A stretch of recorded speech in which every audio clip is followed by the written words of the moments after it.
Hoy nos vamos entonces a centrar en la sexta clase del módulo 2, que es construir cada paradigma de investigación, específicamente los diseños más frecuentes en investigación clínica, que son los diseños cuantitativos, y abordaremos la diferencia entre la significancia estadística versus la significancia clínica. Para iniciar, pues el objetivo de la clase va a tratar de proporcionar una información más intuitiva acerca de la interpretación de los resultados estadísticos y epidemiológicos sin necesidad de profundizar en términos estadísticos, buscando entonces que vayamos aprendiendo sobre estadística, pero de la manera más familiar posible. O sea, que no los aturdamos con términos estadísticos que al final son un poco más complejos de entender, sino ir familiarizándonos con los términos y en la medida en que vamos aprendiendo cada uno de ellos, podamos ir avanzando con la estadística en el módulo 3. Casi el 96% de la literatura médica se utiliza en metodologías cuantitativas y esto se fundamenta en que la medicina clínica basada en evidencia casi que nos obliga a seguir usando el valor de P para poder saber si esto es estadísticamente significativo o no. Y realmente hay múltiples factores que analizar más allá de P, la magnitud del efecto, la clase de ese efecto, el intervalo de confianza, que ya vamos a ir viendo más adelante que hace referencia a cada uno de estos términos, pero básicamente la diferencia entre P y los demás medidas de asociación es que P es contraste de hipótesis y por ende lo único que yo puedo saber es si es real o no esa hipótesis que estoy evaluando, o sea, si mi idea es válida o no, eso es todo. Pero la validez de una idea es lo más cuestionado, porque la idea es la idea y toda idea es válida en investigación y mucho más en medicina clínica. Cuando no se logran tener claros los parámetros a investigar, es muy difícil saber cuáles son esos factores de confusión. Entonces, solamente fundamentarnos en P y no buscar magnitud del efecto, que cuando hablamos de magnitud del efecto es causalidad.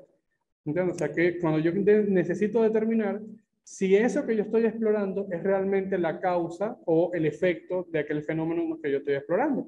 Entonces, más allá de saber si matemáticamente es significativo, hay que saber si ese efecto es realmente causal, que es lo que nosotros hacemos en medicina.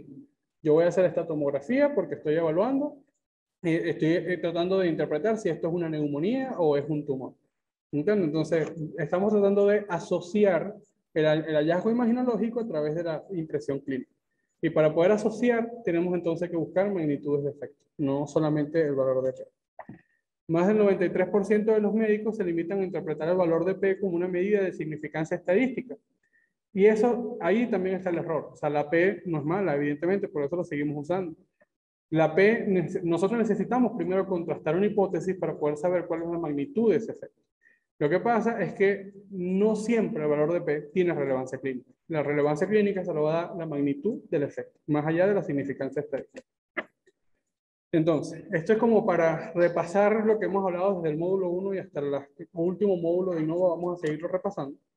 Cada vez que tenemos un diseño de investigación, vamos a plantearnos una pregunta de investigación y eso pues va a llevar consigo una población diana. O sea, de nada me sirve a mí saber tener una duda, pero no saber en qué aplicarlo. Entonces, sí, probablemente cuando yo quiero saber cuál es el efecto de tal antihipertensivo, ya estoy asumiendo que la población tiene pacientes hipertensos. Toda pregunta lleva consigo una población a la que estudiar. Sin embargo, cuando hablamos de población diana es porque uno pretende extrapolar los resultados de esta información sobre una población que es más general, mucho más grande. Tratar de acercarnos entonces a través del muestreo acerca de esta población al día de hoy. Probabilístico de toda la población. O sea, tratar de incluir a toda la población es prácticamente imposible para realizar un estudio. En algunos casos, este apartado, le agradecería que todos mantuviesen el micrófono apagado para poder que se escuche mejor.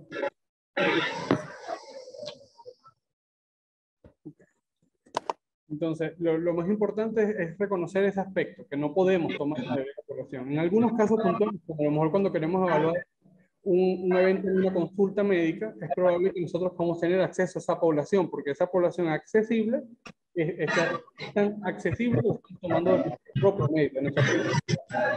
Queremos ir a estudios poblacionales o ecológicos, a la calle, tratar de buscar asociaciones reales, es muy difícil tomar toda la población por la cantidad de individuos que hay que contar.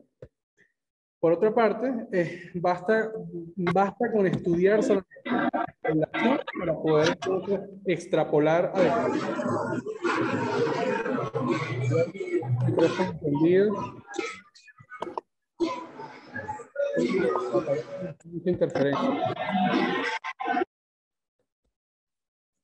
Okay. Entonces, yo creo que ya hay silencio. Esa población accesible al investigador es la que nos vamos a considerar como población de estudio.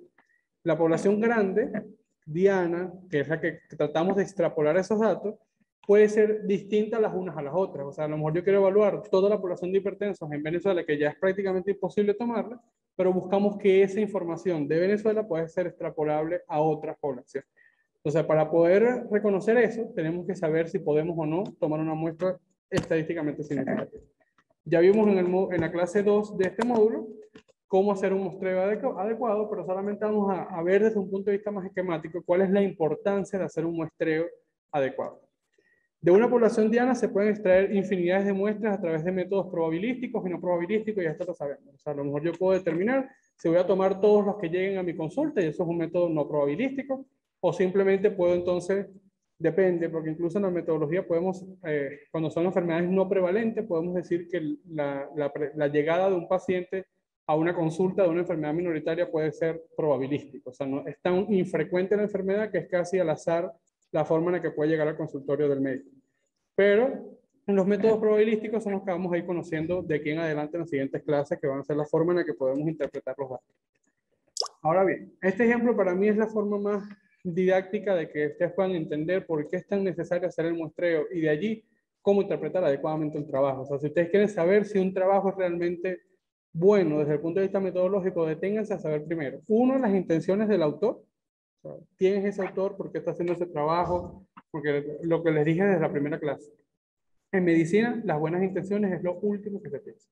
Entonces, siempre deténganse a conocer quiénes son esos autores, por qué están haciendo ese trabajo, qué intención realmente busca dejar más allá de que ellos puedan declarar algún conflicto de interés. Si no se declara, porque tal cual es, nunca vamos a saber si había una razón por la que se pueden alterar alguno de los datos.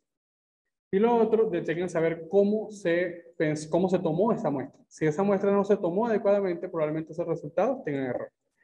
Entonces, la población diana vamos a tener siempre datos que queremos evaluar, y en esos datos que queremos evaluar van a haber una dispersión que puede ser totalmente distinta. En la gráfica que está mostrada acá, vamos a ver círculos rojos y círculos azules. O sea, círculos azules los vamos a considerar expuestos y los rojos los no expuestos, ¿no? Entonces, en esa proporción, en esa población diana, como para que lo entiendan de la mejor forma, están distribuidos de forma uniforme. O sea, pareciera que hay la misma cantidad de individuos no expuestos, individuos no expuestos, que no siempre es lo más real.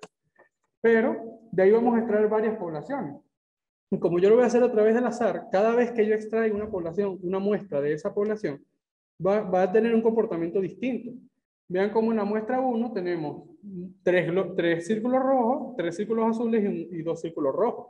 Mientras que en la muestra 2 tenemos 4 círculos rojos y 2 azules. Y en la muestra 3 vamos a tener entonces 3 y 3. Pero vean cómo cambia tanto las proporciones como incluso el número de la muestra. Cada uno de esos podría ser interpretado simplemente por la proporción en la que se encuentran como superior, inferior o equivalente. O sea, si yo tengo más azules que rojos, lo considero superior, y realmente no lo es, porque ya vieron que en la población diana todos tenían la misma cantidad de individuos. Pero yo al tomar una muestra impar, hace que una población sea mayor que la otra. Vean cómo se puede jugar con los datos sin ser real lo que estamos viendo. La muestra 2 pareciera ser inferior los azules a los rojos, y realmente sabemos que en la aprobación diana no se comporta así. Pero yo tomé una muestra par, y realmente pues al azar tomé más rojos que azules. Simplemente al azar jugó allí un factor importante. Mientras que la muestra 3, el azar jugó a nuestro favor y los representó tal como la población diana. 3 y 3, que es la proporción que vemos acá, ¿no? Esa forma en la que nosotros lo podemos tomar de la población nos garantiza el análisis adecuado. Y eso es lo que yo quiero que ustedes se lleven hoy. O sea, si la muestra está mal tomada, ya esa P así sea menor a 0,05, eso no es significativo. Pero sin embargo, puede que tenga relevancia clínica. Entonces, no podemos también solo basar nuestro fundamento en el valor de P. Ya después de tener una pregunta y una población diana, vamos siempre a tener una hipótesis que queremos contrastar. Y ya eso lo vimos en la cuarta clase del primer módulo. Pero la hipótesis nula, y ya eso lo sabemos, es que aquella hipótesis en la que no existe diferencia entre la intervención y el placebo, por así decirlo, o el gol estándar, ¿no? Si estamos haciendo un método diagnóstico, llamamos gol estándar al efecto placebo. Y si es un efecto terapéutico, lo llamamos placebo. Eso es importante por lo menos para el grupo que está aquí hoy, que es imagen, porque el término adecuado es gol estándar. Ustedes hacen métodos diagnósticos. Sin embargo, cuando tengan que hacer alguna intervención terapéutica, entonces utilizan placebo, a pesar de que sea un estudio de imagen. Y la hipótesis alternativa es una vez contrastados los datos, podemos entonces rechazar aquella hipótesis nula. O sea, no, los datos no se comportan igual en intervención y el placebo. Va a haber uno que sea mejor o peor que el siguiente. Entonces, dependiendo del diseño, podemos decir si esa intervención que yo estoy evaluando es superior, inferior o equivalente al placebo. Si es equivalente, se afirma la hipótesis nula. Pero si no es equivalente, entonces se rechaza la hipótesis nula y esa intervención es superior o inferior. Desde el punto de vista práctico, ahí ese cuadro de 2×2 es lo que vamos a ver de aquí en adelante. O sea, una tabla de 2×2 es el fundamento básico de la investigación clínica de todas las medidas de causalidad y rechazos de hipótesis a través de una tabla de 2×2. La forma en la que se va a llenar esa tabla determina incluso también si nuestro trabajo está bien diseñado. O sea, por eso es que nosotros tenemos que detenernos a ver las tablas de los trabajos. Cómo colocaron los datos, a qué llaman ellos población, a qué llaman ellos muestra, a qué llaman ellos intervención, a qué llaman ellos efecto placebo, por así decirlo. ¿Cómo ven ellos a la población? Porque realmente eso es mucho más determinante. En una tabla de 2×2 siempre vamos a tener en las columnas las realidades de la población diana. Y esa realidad va a ser diferente o no diferente. Entonces, lo que va a estar representado en las columnas van a ser la población diana. O sea, tal cual como la tomamos desde allá. Mientras que lo que va a estar representado en las filas van a ser la realidad de la muestra. O sea, cómo se comporta mi población que yo tomé de esa población diana. Y lo vamos a clasificar igual en diferentes o no diferentes para que ustedes vean más o menos lo mismo. O sea, no es lo mismo ser diferentes a tener diferencias. Ellos pueden tener, son diferentes en su población como azules y rojos, pero a lo mejor los azules expresan ACTH, por así decirle, y los rojos expresan TSH. O los mismos azules tienen un fenotipo que expresa ACTH y otro que no lo expresa. Entonces, el hecho de que el azul tenga diferencias lo coloque como muestra. Pero si solo lo categorizamos como azul y rojo, entonces lo conozco como población. ¿Qué quiere decir eso? Eso es lo más, si no lo entienden, díganlo y lo volvemos a repetir. La variable independiente, que es lo que siempre hemos dicho, que ya tratemos de cambiar a variable primaria. La variable primaria es nuestra población. O sea, ¿qué quiero yo considerar?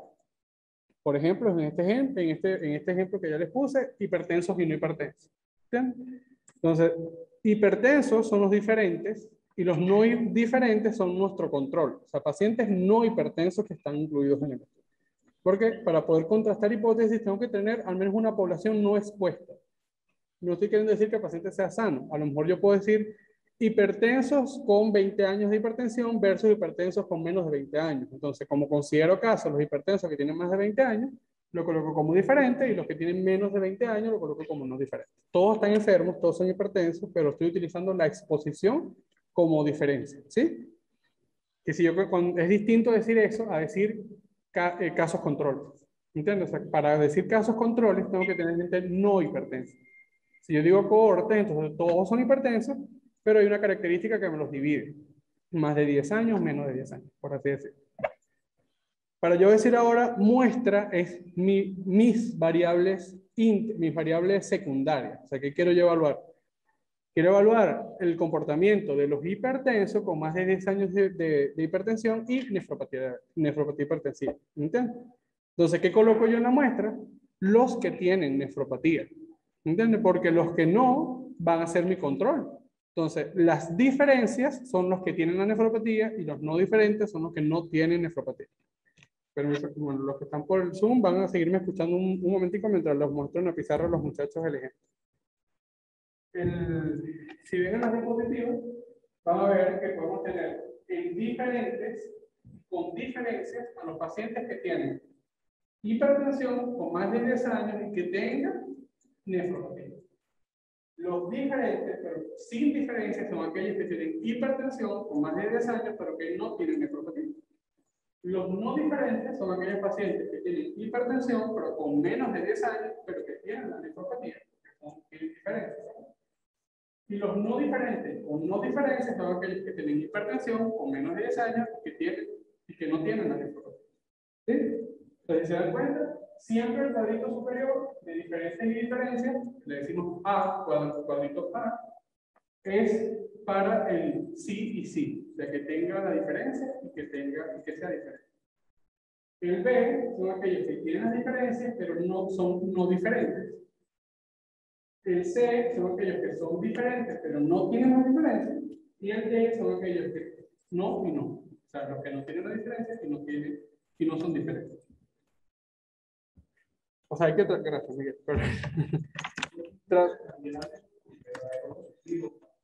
Tal cual. O sea, si estás haciendo una pregunta y vas a considerar como población diana los que respondan verdaderos, van como diferentes y los no diferentes son los que respondieron falso.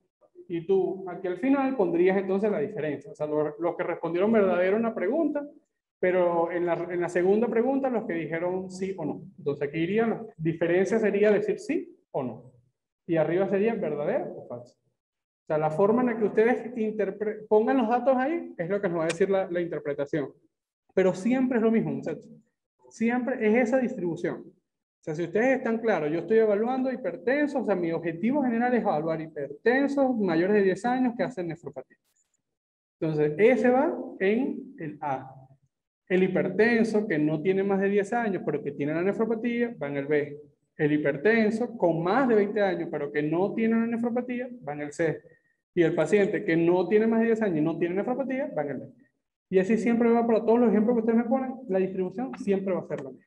Entonces, si nos familiarizamos con ese recuadro, y ese recuadro para mí es el fundamento del trabajo. O sea, si ustedes desde el principio ya escriben esa tabla y dicen, aquí tengo que tener esto, aquí tiene que tener esto, es muy difícil que se distraigan en la ejecución del proyecto. Está muy claro, voy a evaluar esto con esto y esto. Y ya ahí me están diciendo todo. Porque ¿qué necesito yo desde el punto de vista estadístico? Tener claro cómo se mueven las diferencias aquí para luego yo poder estimar los errores. Todo lo que predomine en este cuadro es probable que sea el error tipo 1. Todo lo que predomine en este cuadro es el error tipo 2. Si yo me ubico aquí, probablemente esté frente a un estudio que rechace la hipótesis nula, y si me ubico aquí, es un estudio que corrobora. Es muy sencillo, al final todos los métodos de contraste de hipótesis necesitamos. Al final, si es chi cuadrado, me invierte A más B más C más D, si es de estudio, es D más C más. O sea, lo que cambia es la forma en la que se interpreta el resultado en función de esta variable. Eso es lo que va a hacer la estadística. Ustedes le entregan esa tabla y ya el estadístico sabrá cuál debe ser. Entonces, si nos encontramos en el cuadrito blanco o en el cuadrito negro, sabemos que entonces estamos del lado correcto. Es probable. El verdadero problema es saber si estoy en ese cuadro o no. ¿Cómo vamos a saber si estamos en el cuadro blanco o en el cuadro negro? Para eso es la estadística. ¿Entiendes? O sea, eso sí, ahí nosotros no podemos hacer mayor cosa sino esperar los resultados estadísticos. Porque si nos encontramos en el cuadrito superior izquierdo para ustedes, superior derecho para los que están a través de Zoom, sería un error tipo 1 y abajo sería entonces un error tipo 2. Ahora, el doctor me va a empezar a decir de aquí en adelante error tipo 1 y error tipo 2 y después me va a decir riesgo alfa y riesgo beta. O sea, yo de aquí no salgo, no entiendo nada. Pero no es así. Si ya vieron este cuadro, es difícil, si no lo entendieron, que se lo aprendan. Pero si lo entendieron muy bien, esto de aquí en adelante funciona mucho mejor. Entonces, el error tipo 1 es concluir que hay diferencias cuando no las hay. Mientras que el error tipo 2 es concluir que no hay diferencias cuando sí las hay. ¿Por qué? Porque ahí está. Ahí está en el cuadro, ven la distribución de los datos. Ahí es donde está el problema. Entonces, si sabemos simplemente eso, cada vez que tengamos que decir, o que ustedes vean en ese estudio, este estudio tiene su principal limitante es que se incluye el error tipo 1. Porque eso es lo que pasa, que nos lo dice en trabajo, pero nosotros no sabemos qué significa error tipo 1. Pero vemos una gráfica que tiene una P menor a 0,05. Entonces nosotros nos quedamos con que es significancia estadística y no lo es. ¿Me entienden? Y si el que redacta el trabajo y quien durante la publicación fue crítico del trabajo no está lo suficientemente entrenado, aprueba el trabajo, se publica y es una información que no es real. ¿Entiendes? Porque simplemente estadísticamente cometimos error tipo 1 o error tipo 2. Eso es lo que nosotros tenemos que empezar a hacer. Ser críticos de la literatura que estamos leyendo. No, mira, yo veo esta tabla y yo estoy viendo que eso incluyeron 20 pacientes. Eso ya lo van a ver más adelante. Pero si ustedes incluyeron 20 pacientes, muchachos, si cada cuadrito de eso no tiene al menos más de 5 pacientes, no hay forma de que ningún test estadístico corrobore esa hipótesis. Por eso es que la muestra mínima es mayor a 20. ¿Entienden? Si es menor de 20, es probable que ningún test de contraste de hipótesis no tenga rendimiento de muestra. Tenemos que hacer otros métodos ahí estadísticos para tratar de darle firmeza a ese dato, que se puede hacer, pero no nos podemos fundamentar entonces en P. Para hablar de error tipo 1, que ya saben que es concluir que hay diferencias cuando no hay diferencias realmente, se va a fundamentar en los test de contraste de hipótesis, que son los que todo el mundo conoce. El chi cuadrado, el test Student, ANOVA. Y si hablamos de regresión, eso es todo 2 clases del módulo 3. Regresión logística lineal y regresión no lineal. Todos esos métodos lo que están buscando es ir perfeccionando la interpretación de la P. Todos es para medir P. O sea, cuando ustedes le dicen estoy haciendo T de Student, es el método por el que conocí a la P. Entonces, eso también es importante, pero ya lo vamos a ver en la siguiente clase. No todos los métodos estadísticos son apropiados para todos los diseños. Cada diseño tiene un método estadístico adecuado. Ya eso lo vamos a ver después porque no quiero aturdirlos con las diferencias entre cada. Eso lo vamos a ir viendo para cada diseño. Que a partir de la próxima clase vamos a ir viendo. Estamos en diseño pronóstico, bueno, este es test estudio. Estamos en un diseño de test versus test, esto es ANOVA. Y ahí vamos viendo. Eso después es muy práctico. Todos dicen P, que eso es lo que quiero que ustedes se lleven. El error tipo 1 se mide con P.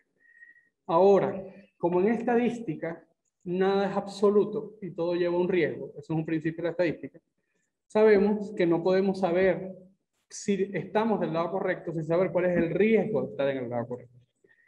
Esos son los términos que quiero que empiecen a pensar. Si la P es mayor al riesgo alfa, se rechaza la hipótesis. Entonces ahora el doctor me está diciendo que la P es mayor a un riesgo que no conozco, que es el riesgo. Riesgo alfa es error tipo 1. Desde el punto de vista teórico le decimos error tipo 1, pero desde el punto de vista estadístico se le llama riesgo alfa porque lo que estoy es estimando la probabilidad de caer en esa cuadrilla. ¿Me entienden? Entonces la probabilidad de cometer el error tipo 1 es el riesgo alfa y por consenso se fija en menor a 5. Es por eso que P es menor a 0,05. ¿Sí? El error tipo 2 es el riesgo beta. ¿Se dan cuenta? El tipo 2 beta y el tipo 1 alfa. El beta es la probabilidad de cometer el error tipo 2. Y por consenso se estima en 20. Pero eso depende de cada diseño y ya veremos más adelante que ese sí cambia. La P por consenso se dice 5, aunque también puede cambiar. Pero por consenso el riesgo beta depende del diseño. Entonces cada diseño tiene un porcentaje distinto. Para conocer el riesgo beta, tenemos que calcular el poder estadístico. O sea, a diferencia del alfa, que se calcula ya, el beta tenemos que recalcularlo tras el poder estadístico, que es facilito. 1 menos el valor de esa B, que eso te lo va a decir el estadístico. O sea, si ustedes lo establecieron en 20, 0,2, porque es la forma en la que se interpreta, 0,2 menos 1, te va a decir 0,8. Entonces, ¿cuál es tu poder estadístico? 0,8. Esa es la fórmula grandísima que te saca la estadística. Listo. Entonces, cada muestra va a llevar consigo el análisis de riesgo alfa. Silvana, el riesgo alfa es el error tipo 1 y está fijado generalmente en 5%. Que por eso la P vale ¿cuánto, Manuel? ¿Cómo? Manuel de Bravata. Disculpe. Menor a 0,05. Menor a 0,05. Muy bien. Dime.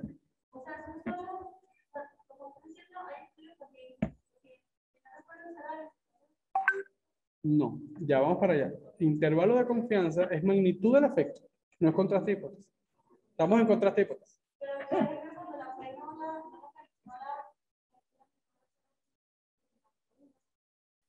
No a 0,1, porque 0,1 es un valor muy alto. O sea, lo que puedes jugar con la P, acuérdense que siempre en estadística lo basamos en función a 1. 5% sería 0,05. ¿Sí?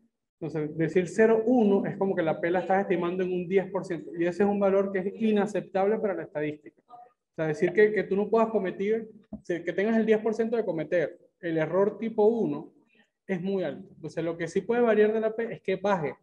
Que tú digas, exacto, tú digas, lo voy a poner en 0,03. O sea, le estoy poniendo un 3%, porque yo necesito demostrar que cuando yo bajo el valor de P, dejo de contrastar la hipótesis y puedo hablar de asociación. Que eso es lo que quiero que se lleve. O sea, por eso es que la P, si se hace bien, yo podría hablar de asociación, pero si no, solo digo significancia estadística. Entonces, si es 0,5, es significancia estadística. Si yo lo llevo por debajo de 3, puedo entonces decir, tiene un efecto causal. O sea, los pacientes que tienen hipertensión por más de 10 años tienen nefropatía diabética. Para yo poder bajar el porcentaje del riesgo alfa, la muestra se sube. Entonces, cada vez que yo baje el valor de la P, tengo que incluir más pacientes en el estudio. Es ahí donde está el problema. Esta es una cuestión de proporción. Ya van a ver más adelante porque justo eso es la paradoja en la que se fundamenta el análisis de P. El riesgo beta es generalmente el 20%, como ya les dije, aunque depende de cada diseño. Y el riesgo beta, Manuel, 2, es el error tipo 2. Y el error tipo 2 es la posibilidad de... Tipo 2 es la posibilidad de tener una población diferente y el predictor que no tiene diferencia. Ok, es de concluir que no hay diferencias cuando lo hay. Exactamente. Muy bien. Entonces, la variabilidad de la respuesta, que ya eso lo vamos a dejar para la última clase de este módulo 2, que es análisis de variabilidad. En análisis de variabilidad de la respuesta, quizás lo que necesito que ustedes se lleven ahorita es que a mayor variabilidad, mayor muestra. Variabilidad en metodología clínica, en investigación clínica, le decimos heterogeneidad de la muestra, que la han debido escuchar en algún trabajo. Uno dice, este trabajo tiene una heterogeneidad muestral del 50%. Oye, o sea, es una heterogeneidad alta, 50 y 50, o sea, la proporción se mantiene igual. Tú necesitas una población lo más homogénea posible. Entonces, no, mira, los pacientes que es ahí, por ejemplo, ¿qué podría acelerarte la nefropatía hipertensiva en ese contexto que les he venido poniendo como ejemplo? La diabetes, por ejemplo. Entonces, si el paciente tiene diabetes, entonces eso podría asociarme, tengo mucho más heterogeneidad, o sea, le estoy sumando más complicaciones, ¿no? Mira, hay una proporción de diabéticos en el grupo de azules de 20, mientras que en el grupo de rojo hay 80. Es una población muy heterogénea. Es probablemente que los rojos tengan más nefropatía, porque aparte de hipertensión tienen diabetes, pero no es por la hipertensión. Entonces son factores de confusión que hay que controlar. A eso hace referencia a la variabilidad y la heterogeneidad. Tratar de las diferencias que queremos detectar también nos va a impactar sobre la muestra. A mayor diferencias, mayor muestra. O sea, si yo quiero determinar que la diferencia de glicemia para decir que un paciente es diabético es mayor a 126 versus menores de 126, la variabilidad es tan pequeña que puedo analizarlo mejor. Pero si yo quiero decir, no, es mayor de 200 o menor de 100, tengo un rango de 100 a 200 allí que queda en un espacio gris, que esa diferencia me permite que haya errores en el cálculo muestral. Ahora, la forma en la que si ya conocemos cuáles son los 4 factores que afectan la muestra y de esa forma el análisis de la P, van a haber fenómenos propios al análisis del dato que nos van a impactar sobre el análisis de la P. Ya sabemos entonces que P, que eso es quizás la definición más universal de estadística que conoce un médico, es la probabilidad de que la diferencia encontrada en la muestra se deba a un error muestral. Eso es lo que nos quiere decir la P. Por eso es que cuando nos dicen tiene significancia estadística, uno anula el hecho de que la P, de que el resultado, se deba a que yo hice un mal muestreo. Pero realmente no me la anula. Por la definición de P es esta, pero ¿puede anular la P el hecho de que yo cometí un error muestral? No. No puede, porque si yo tomé mal la muestra, o sea, si el método por el que yo tomé la muestra fue errado para esa población, la P me puede dar bien. Y la muestra está mal tomada.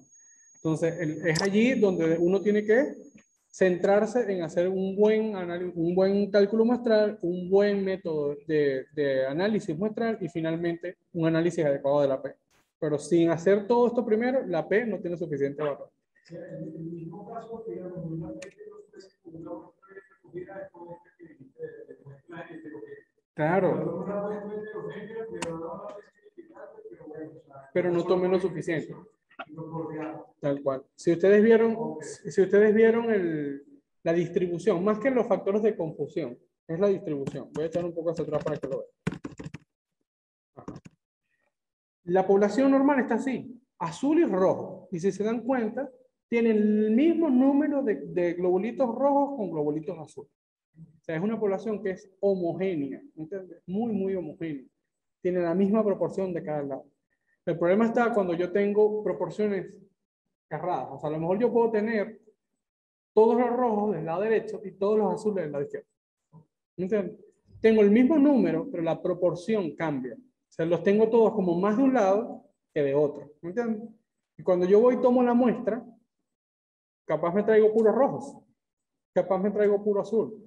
Se lo voy a hablar en esos términos que a lo mejor... Aquí están los muchachos de imagen y por eso me voy a tomar a explicárselo. Los demás también me sirve esto como ejemplo. El área que ustedes toman con la tomografía, el ROI. El ROI es una muestra. ¿Entiendes? O sea, usted ve el tumor, ven la imagen y ustedes dicen, yo quiero saber cuál es la característica de esa imagen. Entonces van y toman el ROI, lo ponen allí y le dicen entonces las unidades Hounsfield. ¿Sí o no estoy equivocado en ese ejemplo? Entonces, si le dicen entonces las unidades Hounsfield, ustedes dicen, lo que están es tomando una muestra de ese tumor. Pero si ustedes lo ponen en el lado incorrecto, puede que el análisis de los Hounsfield sean inadecuados. Y entonces, esa muestra que están tomando no es representativa de esa población diana y da un error muestral. Porque estás concluyendo que hay diferencias cuando no las hay. Cometiste error tipo 2. ¿Se dieron cuenta? Perfecto, sí. Pero esto es un esfuerzo para mí, muchachos. O sea, hablar de tomografía, tampoco.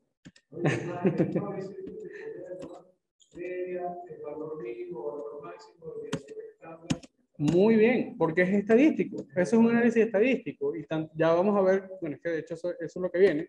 Cuando usted tenga que ver media, moda y mediana, se van a dar cuenta que es el fundamento de ROI. Y el área que evalúas con ROI se fundamenta en varianza. ¿Me entiendes? Que ya vamos a ver, que es lo que tú dices que hay media y desviación estándar allí.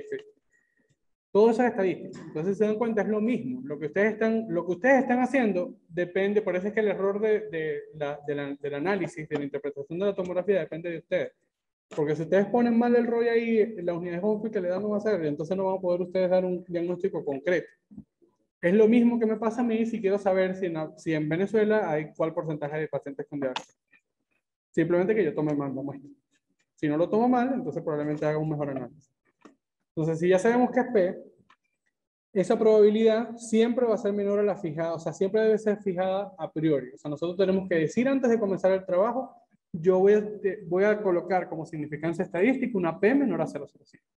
Si ustedes deciden que no, que tú quieres demostrar porque estás seguro que hay una asociación causal, que es una cosa absoluta, de que todos los pacientes con más de 10 años de hipertensión tienen nefropatía, bueno, entonces apóyate en una P menor. Entonces tú lo dices desde el principio y dices, la P mía va a valer 0,1, punto. Entonces tú lo dices en función a 0,1, estimas entonces que el riesgo alfa es el 1% y eso te va a dar un cálculo muestral. Pero si tú incluyes al principio, estimas que la P va a ser menor a 0,05 y te dice el cálculo muestral que tome 100 pacientes y después quiere calcularle una P menor a 0,01, no vas a poder hacerlo porque la muestra tiene que ser mayor. ¿Entiendes? No puede ser igual a la de 0,06. Es casi 10 veces mayor a lo que puedes hacer con 0,06. Entonces, eso es más importante. Si a pesar de todo esto, de todos estos factores que ustedes van a evaluar, logran demostrar significancia estadística, tienen entonces que detenerse a evaluar tamaño muestral, magnitud del efecto y variabilidad de la respuesta. O sea, tenemos una P menor a 0,5, pero una heterogeneidad del 80%, esa P no vale. No vale, es una heterogeneidad muy alta. Necesitas tener heterogeneidad más bajas. Sin embargo, la heterogeneidad debe ser bien interpretada en investigación clínica. Cuando yo tengo un ensayo clínico controlado, aleatorizado, tengo que tener una heterogeneidad menor al 35%. Pero si yo estoy haciendo un estudio de la vida real, necesito una heterogeneidad mayor al 60%. ¿Entiendes? Si tú tienes un ensayo clínico controlado con una alta heterogeneidad, no lo estás controlando. Pero si tú estás haciendo un ensayo de la vida real, necesitas más heterogeneidad. Y después lo que haces es analizar el test adecuado. O sea, tú puedes analizar una P con una heterogeneidad alta. Pero si tú tienes una heterogeneidad alta, no puedes usar chi cuadrado, no puedes usar Fisher, no puedes usar MetaStudent, que es lo que usamos habitualmente. Tienes que irte a regresión logística lineal, a regresión logística inversa. ¿Me entiendes? Que son métodos más complejos. ¿Me entiendes? Sí podemos jugar con la P, pero con el método adecuado. Si la... Tal cual. La heterogeneidad la determinas tú con tus factores de inclusión e inclusión. Cuando uno no determina bien criterios de inclusión y exclusión, entonces cometes muchos errores, porque ahí es donde está el problema. Se te van a confundir los factores. ¿Entiendes? Si tú no dices en los exclusión, voy a excluir a todos los pacientes con más de 10 años de diabetes, por ejemplo. Y eso está claro que todo paciente con más de 10 años de diabetes tiene nefropatía. Entonces probablemente lo cuentes como nefropatía hipertensiva cuando no lo es nefropatía diabética en el paciente hipertenso. Capaz la hipertensión es secundaria a la nefropatía diabética. ¿Me entiendes? O sea, que ese, o sea, ese dato, a pesar de tener significancia clínica, es clínicamente irrelevante. ¿No? Que esa es la principal diferencia. A medida en la que el tamaño muestral sea más grande, tenemos que tener entonces una P más pequeña. Entonces, nos podemos permitir una P un poquito más grande si tenemos un tamaño muestral un poco más pequeño. Perfecto. Ahora la diferencia que todos queremos saber, que es cuál es la diferencia entre significancia estadística y relevancia clínica. Realmente es más sencillo de lo que todo el mundo cree. Significancia estadística es una P menor a 0,05. Eso está escrito. O sea, no podemos decir más nada. El trabajo, así no tenga relevancia clínica, el trabajo logró significancia estadística. Punto, porque la matemática es absoluta. Entonces, si sabemos eso, sabemos que lo más fácil es saber si tiene significancia estadística o no. La próxima vez que escuchamos a alguien diciéndonos, ¿tiene significancia estadística? No le presten atención. Analicen si tiene relevancia clínica. Porque una P menor a 0,5, eso es significancia estadística, al menos que ustedes sean estadísticos y sepan cómo debatirle el test por la que lo luchó. Si saben y están familiarizados, peleenlo, pero si no, déjenlo con su significancia estadística, porque nosotros al final ni somos estadísticos, ni somos biólogos, ni somos médicos clínicos, necesitamos relevancia clínica. Esto. La relevancia clínica es la diferencia más pequeña entre dos tratamientos para que se consideren clínicamente relevantes para poder cambiar un tratamiento por el otro. O sea, es la mínima diferencia que me hace a mí tomar la decisión de considerar que un tratamiento es mejor que el otro. ¿Sí? Eso es lo más importante. O al menos igual, porque muchas veces si yo tengo un tratamiento nuevo, tengo que decir, este tratamiento es igual a lo que ya conozco. ¿Entiendes? Si es peor, ¿para qué lo vamos a seguir estudiando? Pero si es igual, entonces yo podría ir evaluando los diferentes entornos particulares en las que ese medicamento podría ser mejor que el tratamiento habitual. ¿Sí? Por ejemplo, en insuficiencia cardíaca, cuando salió sacubitril/valsartán, todo el mundo se volvió loco y pensábamos que era la salvación de los pacientes con insuficiencia cardíaca. Y nos hemos dado cuenta que no, que sacubitril/valsartán cada día va teniendo un espacio más resumido en la insuficiencia cardíaca. Entonces lo preservamos ahorita para la insuficiencia cardíaca con fracción de eyección disminuida. Todavía está ahí la duda de si en intermedia podemos usarla. Entonces, si en intermedia podemos usarla, es lo que están realizando los ensayos clínicos. Evaluando si allí, controlando los factores de confusión, puedo demostrar que es superior o no al uso de valsartán solo sin el sacubitril. ¿No? Eso es lo que yo quiero que ustedes vean. Más allá de lo que diga la P, es ver si eso tiene un impacto sobre mis conductas clínicas, que eso es lo que realmente traduce la relevancia clínica.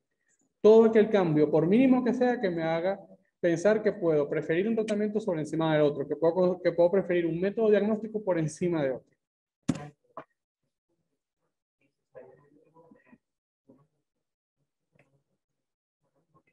Muy bien. Muy bien. Para yo poder decir si esa significancia estadística tiene relevancia clínica, tengo que entonces analizar la P y tengo entonces que analizar el tamaño de la muestra. ¿Entienden? En una gráfica hay un error, es menor a 0,05. Ahí dice 0,02, 0,05.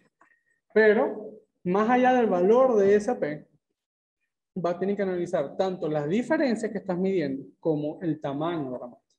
Porque hay una relación bidireccional. A mayor tamaño muestral, van a haber menos diferencias, deben haber menos diferencias que evaluar. Y a mayor diferencias, deben haber menos tamaño muestral. Si yo estoy tratando de incluir 10.000 pacientes y no aclaro bien mis diferencias, no hay forma de analizar esa P. Tengo que tener una población bien controlada. Es ahí donde los diferentes diseños me van a aclarar la P. Si yo quiero demostrar si un medicamento es superior a otro medicamento, no lo puedo hacer en ensayos clínicos de la vida real, porque voy a tener muchas diferencias involucradas, ¿me entienden? Tendría que tener un tamaño muestral mucho más pequeño, y los tamaños muestrales pequeños tienen más posibilidades de cometer error tipo 1, no error tipo 2. Entonces, es ahí donde quiero que entiendan.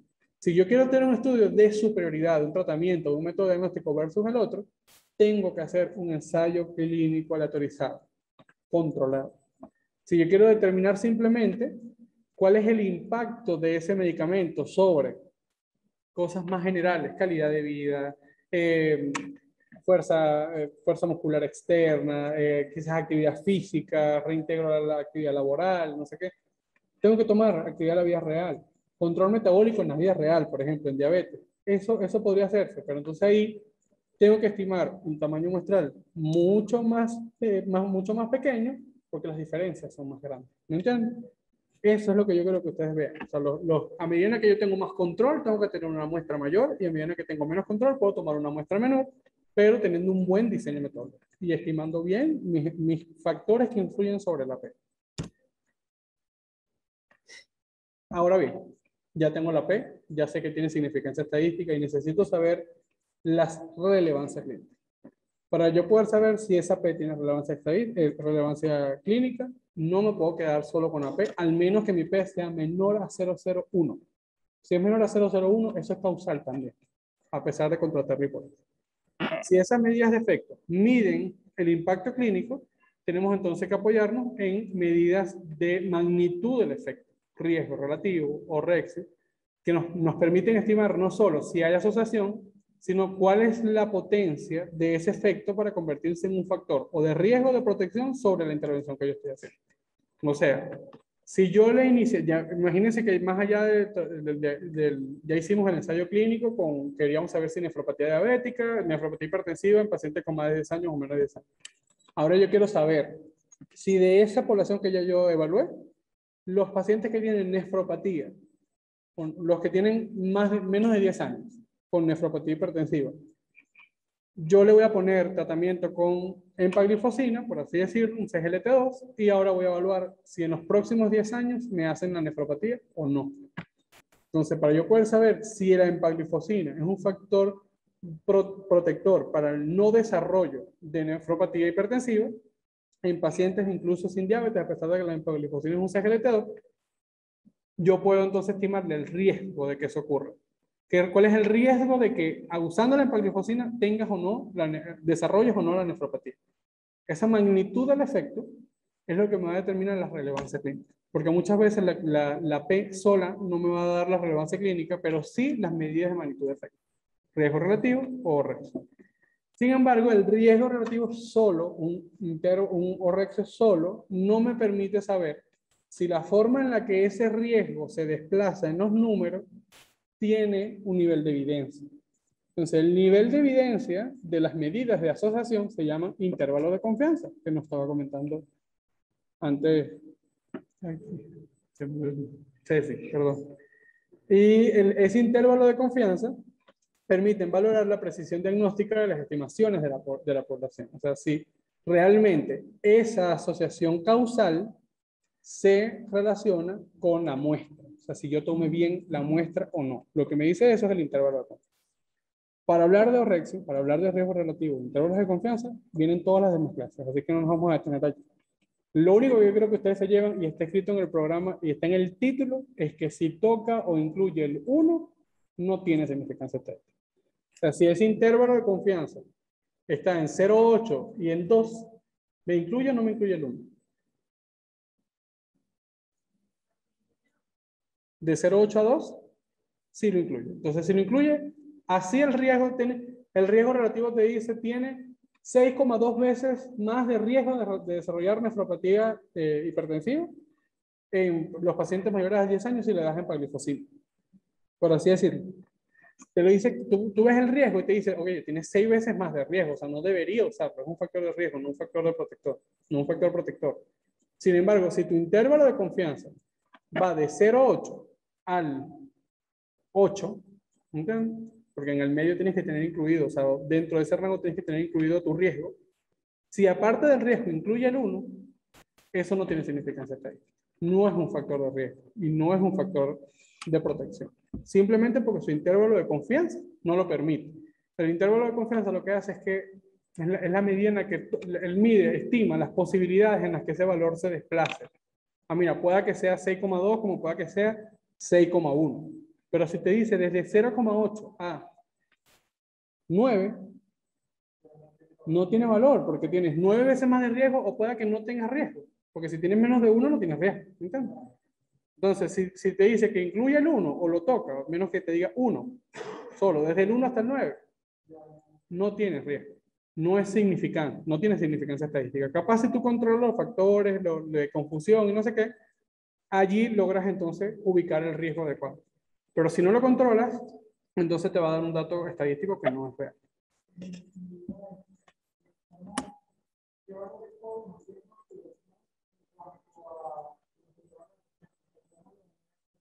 No, el intervalo de confianza no tiene puntos de corte. O sea, no es de 10 a 1,1, para así decirlo. O sea, no, si es tu pregunta.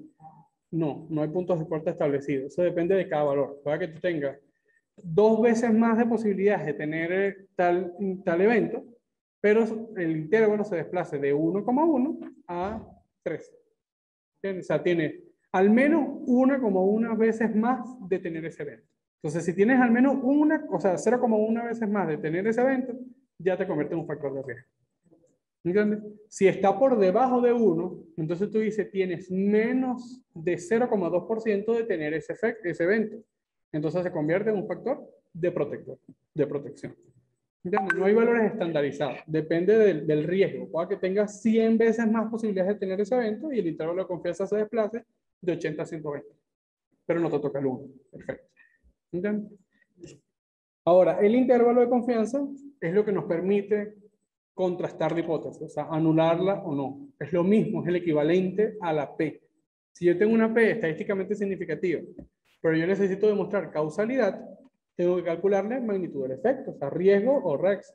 Y si ese riesgo y el REX nos da con un intervalo de confianza que incluye o toca el 1, se pierde la significancia estadística.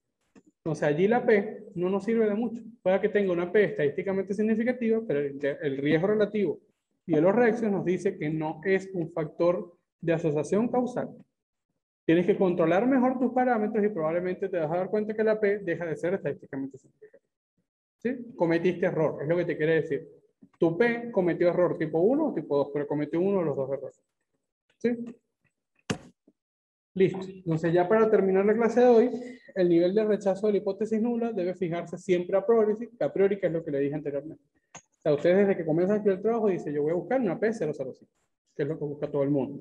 O no, yo estoy seguro que esto es mucho más, esto es asociación. Bueno, déjame estimarlo en 0,3 y hacemos un cálculo mostrando en función al 0,3. Pero tiene que estar escrito allí. Quiero que sea menor a 0,3 porque yo estoy seguro de que esto es un fenómeno causal. Que los resultados no sean estadísticamente significativos no rechaza la hipótesis nula. O sea, una P mayor a 0,05 no me quiere decir que mi hipótesis sea nula. Me dice, tu significancia estadística no es buena, pero pueda que con magnitud del efecto yo demuestre que el paciente que sí tiene valor mi hipótesis nula o no, y la rechaza. ¿Sí? O sea, a partir de ahora no solo nos vamos a quedar con el P, sino que vamos a ir a leer el riesgo relativo, los REX y su intervalo de confianza. ¿Muy bien? No todos los estudios lo tienen y no todos los diseños lo permiten. Entonces, en función al diseño, vemos si está presente o no el riesgo o el intervalo. Y si le hacen una conclusión asociando algo solo con el valor de P, ustedes no tomen en cuenta ese resultado porque ahí hubo un error estadístico. Si no podemos hablar de asociación solo con P. Con P podemos decir solamente que niego o no una hipótesis, pero no puedo decir que hay una unión entre la causa y el efecto. ¿Sí? Eso es el riesgo y los REX. La significancia estadística depende del tamaño muestral y un resultado puede ser estadísticamente significativo, pero clínicamente no relevante, como el ejemplo que pusimos previamente. Las medidas de efectos no indican la magnitud del efecto, la relevancia clínica y la significancia estadística. Entonces ahí, donde tenemos que empezar a incluir en nuestro análisis las medidas de efecto, riesgo y ORREX. Eso es lo que yo creo que ustedes se llevan. Si quieren saber si eso tiene relevancia clínica, vean el riesgo de que ese fenómeno ocurra realmente como un fenómeno causal. Espero entonces que hayan tenido todo claro. Si hay alguna duda, es el momento de hacerlo.